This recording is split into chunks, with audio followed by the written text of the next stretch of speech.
HVAC warranties and the problems and the, I don't want to say scams, but mistakes that are out there that a lot of homeowners don't even know about and can sometimes cost them a lot of money because of it. In today's video, we're going to cover some of the biggest mistakes revolving around HVAC warranties and what you can do about it. My name is Josh. I host the HVAC Guide for Homeowners YouTube channel.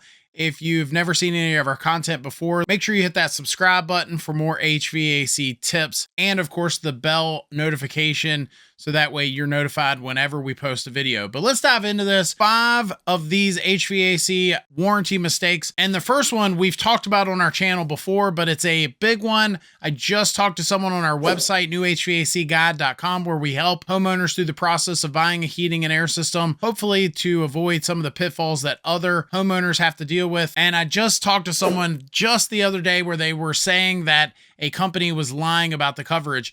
And so a lot of homeowners don't know that when the company comes to you and they say, hey, your blower motor is bad, we check the warranty, it's not covered and you're going to have to pay this amount of money, that a lot of heating and air companies are actually lying about the coverage on that system. And so one of the things that I personally did was I created a place where you can check those warranties yourself. And if you go to our website, newhvacguide.com, scroll all the way to the bottom and click check my warranty, you'll be able to check for many of the top heating and air brands out there, check the warranty yourself by simply typing in the serial number and know how much coverage you have left. And that is my number 2 mistake, that a lot of homeowners don't know that they can check that warranty themselves.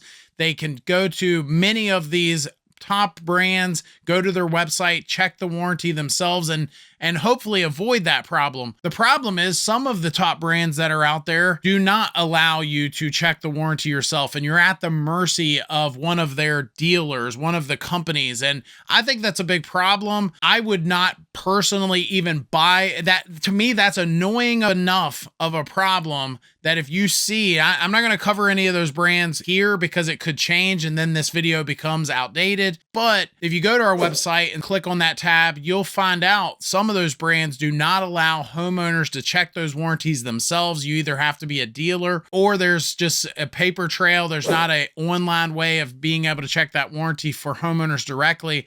And personally, I would just simply not do business with those brands because of that. I know that probably seems a little extreme, but to me, that's a big enough problem, especially when there are contractors out there lying about these things. Number 3, just know a lot of folks don't know that if you don't register that warranty, it can significantly affect the warranty coverage and the length of time. So when you have a new system installed, whether it's you or the contractor that registers that warranty, hopefully you've got that in the contract.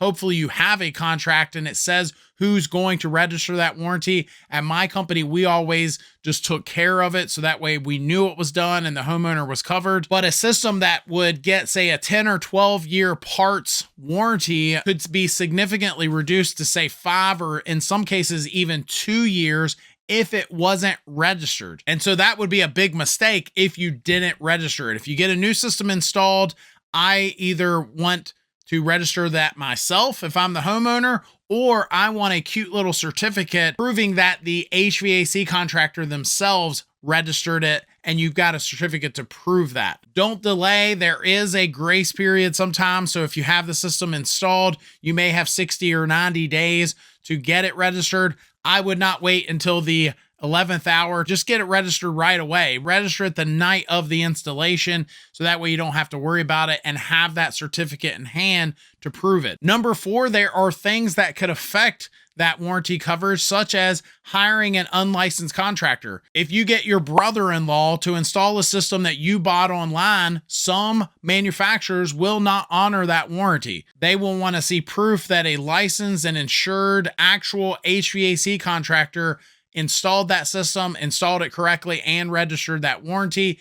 Even if it was registered, you may find if you can't prove that a licensed and insured company were the ones that installed it, they may not honor those warranties. And then finally, number 5 is not knowing that certain things are just simply not covered. Unless you purchase some sort of an extended warranty. A lot of times the manufacturer's warranty doesn't cover certain things such as the labor. So in other words, if say a motor fails, the motor might be covered, but not the labor to replace that motor. Other things like refrigerant. So if say a coil, an evaporator coil needs to be replaced, the coil itself might be covered. Maybe even the materials to install that coil might be covered, but the labor to install that coil isn't covered. Right or wrong, I'm not arguing one way or the other. I'm just simply letting you know there are times when folks don't know that that's not covered. And then finally, other additional accessory parts, such as say the thermostat that's separate from the HVAC equipment itself,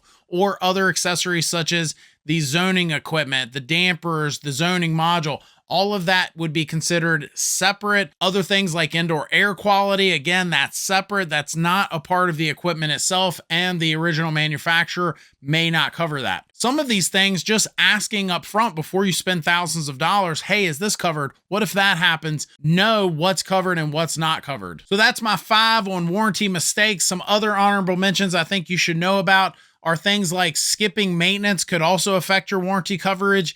A lot of companies want to know that you are maintaining that system, having it cleaned and maintained, making sure everything is on the up and up on an annual basis. They may decide not to cover something for one reason or another because you're not having that system regularly maintained, having any sort of maintenance done to that. Other things that may affect your warranty is, say, a ownership change. So if you were to say sell the home, the next homeowner may not get the same warranty coverage, if any, and sometimes that may play a role in your decision making. Overall, there are a lot of ins and outs to warranty coverage. I've heard a lot of horror stories. If you've got any concerns or tips, I'd love to hear about them down in the comment section. Please leave us a comment. If you like this video, I think you'll like this one even more. It's where I share some of the secrets about air filters I wish I had known sooner. Thanks for watching. Hit that subscribe button for more HVAC tips. We'll see you next time.